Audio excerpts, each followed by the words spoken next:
Assalamualaikum warahmatullahi wabarakatuh. Nama saya Muhammad Cakar Ramzi, NIM 2019-007 dari Fakultas Hukum Universitas Muhammadiyah Malang, dari kelas Hukum Lingkungan IG. Hari ini saya akan mempresentasikan hasil mind mapping saya, mind map yang berjudul hak atas tanah yang diatur dalam pasal 16 UU PA nomor 5 tahun 1960. Nah, di dalam mind mapping saya akan menjelaskan macam-macam hak atas tanah. Nah, sebelum menjelaskan macam-macam hak atas tanah, kita sebaiknya lebih mengerti dulu apa hak atas tanah itu tersebut. Nah, pengertiannya yaitu hak penguasaan atas tanah yang berisikan serangkaian wewenang, kewajiban, dan atau larangan bagi pemegang haknya untuk berbuat sesuatu mengenai tanah yang dihaki. Sesuatu yang boleh, wajib atau dilarang untuk diperbuat yang merupakan isi hak penguasaan itulah yang menjadi kriteria atau tolok pembeda di antara hak-hak penguasaan atas tanah yang diatur dalam hukum tanah. Nah, hak atas tanah ini diatur dalam Undang-Undang Pasal 16 Undang-Undang Pokok Agraria. Nah, selanjutnya kita akan menjelaskan 3 bagian hak-hak atas tanah. Nah, apakah itu? Yang pertama, ada yang bernama hak atas tanah yang bersifat tetap. Nah, apa hak tanah yang bersifat tetap itu? Nah, ini penjelasannya. Hak-hak atas tanah yang akan tetap ada selama Undang-Undang Pokok Agraria masih berlaku dan tidak dicabut dengan adanya undang-undang baru.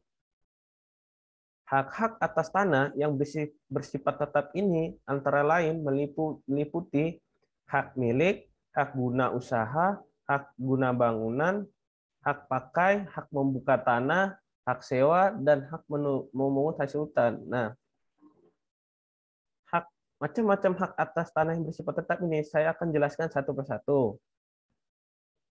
Yang pertama, hak milik. Nah, apa itu hak milik? Nah, hak milik adalah hak untuk melakukan atau memakai bidang tanah yang bersangkutan untuk kepentingan apapun.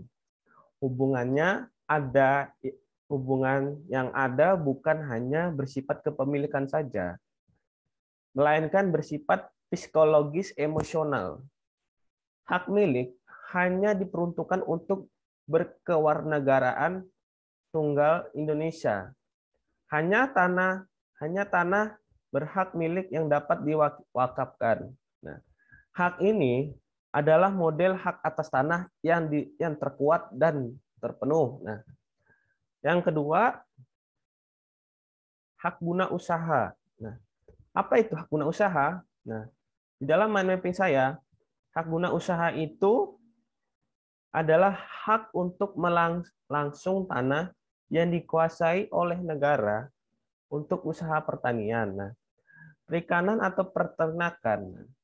Hak guna usaha dapat diperoleh oleh perorangan Indonesia atau perusahaan Indonesia. Jangka waktu hak guna usaha yaitu adalah 25 tahun bagi perorangan dan 35 tahun bagi perusahaan. Nah, waktu tersebut dapat diperpanjang untuk jangka waktu 25 tahun. Nah, yang berikutnya yaitu hak guna usaha. Nah, apa itu hak guna usaha? Mohon maaf, apa itu hak guna bangunan? Nah, hak guna bangunan itu adalah hak untuk mendirikan dan mempunyai bangunan-bangunan atas tanah yang bukan miliknya sendiri untuk jangka waktu paling lama 30 tahun dan dapat diperpanjang paling lama 20 tahun. Nah, hak guna bangunan dapat diperoleh oleh perorangan Indonesia atau Badan Hukum Indonesia. hak guna bangunan dapat diletaki di atas tanah negara atau tanah hak milik. Nah, untuk selanjutnya saya akan menjelaskan lagi yaitu hak pakai. Nah, untuk hak pakai itu adalah hak untuk menggunakan dan atau memungut hasil dari tanah yang dikuasai oleh negara atau tanah milik orang lain yang memberi wewenang dan kewajiban yang ditentukan dalam keputusan pemberiannya oleh penjabat yang berwenang. Memberikan atau dalam perjanjian dengan pemilik tanahnya yang bukan perjanjian sewa-menyewa atau perjanjian pengolahan tanah. Segala sesuatu asal tidak bertentangan dengan jiwa dan ketentuan undang-undang. Nah, yang berikutnya saya akan menjelaskan lagi hak yang ada di hak tanah yang bersifat tetap. Nah,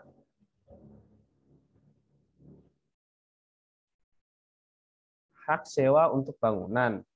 Nah, apa hak sewa bangunan itu dan apa hak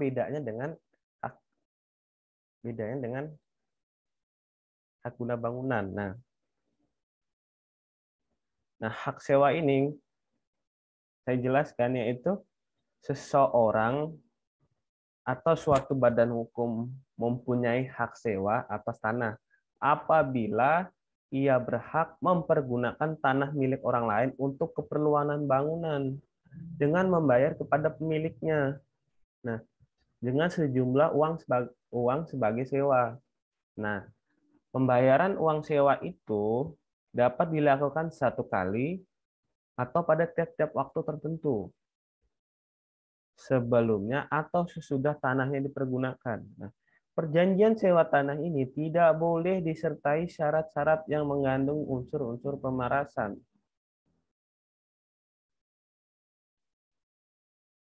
Nah, setelah itu saya akan menjelaskan lagi hak membuka tanah. Nah, apa itu hak guna tanah? Hak membuka tanah itu. Nah, hak membuka tanah itu adalah hak yang dimiliki oleh warga negara Indonesia, yaitu saya sendiri, untuk membuka dan kalian-kalian untuk membuka lahan tanah yang diatur berdasarkan peraturan pemerintah. Harus berdasarkan peraturan. Nah, terus yang terakhir dalam jenis-jenis hak tanah yang bersifat tetap yaitu hak memungut hasil hutan. Nah, apa itu? Hak apakah itu? Nah, di sini saya menjelaskan bahwa adalah hak yang dimiliki oleh warga negara Indonesia untuk memungut hasil hasil bumi, hasil bumi Indonesia hasil bumi Indonesia yang diatur berdasarkan peraturan pemerintah. Nah, itu sekian dari penjelasan hak tanah yang bersifat tetap. Kemudian saya lanjutkan lagi dengan yang berwarna hijau ini yaitu hak tanah yang bersifat sementara. Apa penjelasannya? Nah, di sini saya akan jabarkan bahwa hak ini dalam waktu hak tersebut adalah mohon maaf, adalah hak tanah yang bersifat sementara adalah hak ini adalah waktu yang singkat dan dihapus dengan alasan mengandung sifat pemerasan. Yaitu hak tanah yang bersifat sementara itu kuncinya penjelasannya. Dengan alasan ada pemerasan, feudal, dan bertentangan dengan jiwa-jiwa semangat yang dikandung dalam Undang-Undang Pokok Agraria. Nah, contoh-contoh hak atas tanah yang bersifat sementara ini yaitu ada hak gadai tanah, ada hak usaha bagi hasil atau dalam kurung perjanjian bagi hasil, hak menumpang dan hak sewa tanah pertanian. Nah, saya akan menjelaskan contoh-contoh hak-hak tersebut yang terkandung dalam hak atas tanah yang bersifat sementara. Nah,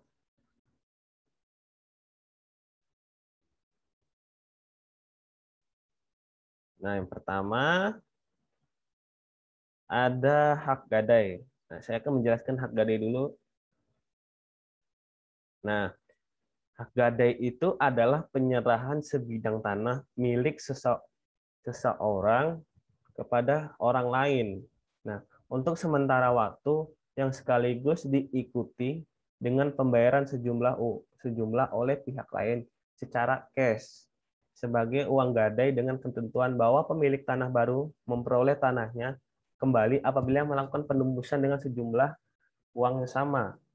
Nah, yang kedua ada hak usaha bagi hasil atau dalam kurung perjanjian bagi hasil. Nah, apa itu hak tersebut? Nah, hak itu adalah hak seseorang atau badan hukum yang disebut juga penggarap untuk menyelenggarakan usaha pertanian di atas tanah kepunyaan pihak lain yang disebut juga pemilik dengan perjanjian bahwa hasil akan dibagi antara kedua belah pihak menurut imbangan yang telah disepakati. Nah, terus saya akan menjelaskan lagi tentang apa hak menumpang itu. Nah, untuk hak menumpang adalah hak menumpang merupakan hak adat. Ketika seseorang diberikan izin untuk mendirikan, hak menumpang ini adalah bagian dari hak adat. Nah, ketika seseorang diberikan izin untuk mendirikan dan menempati rumah di atas tanah milik orang lain, tanah tersebut bukan termasuk tanah hak guna bangunan dan hak sewa. Nah, pemegang hak menumpang tidak membayar sesuatu kepada pemilik tanah, akan tetapi menurut pandangan umum pemegang hak penumpang mempunyai kewajiban untuk membantu pemiliknya, yaitu pemilik tanahnya, untuk melakukan pekerjaan-pekerjaan dengan sehari-hari. Nah, dan yang terakhir yaitu hak sewa tanah pertanian. Nah, apa hak sewa atas pertanian itu? Nah, merupakan suatu perbuatan hukum ketika si penyewa diberikan kewenangan untuk melakukan penguasaan tanah milik orang lain dengan membayar uang sewa kepada pemilik tanah dalam jangka waktu yang telah ditentukan sesuai dengan kesepakatan kedua belah pihak ini.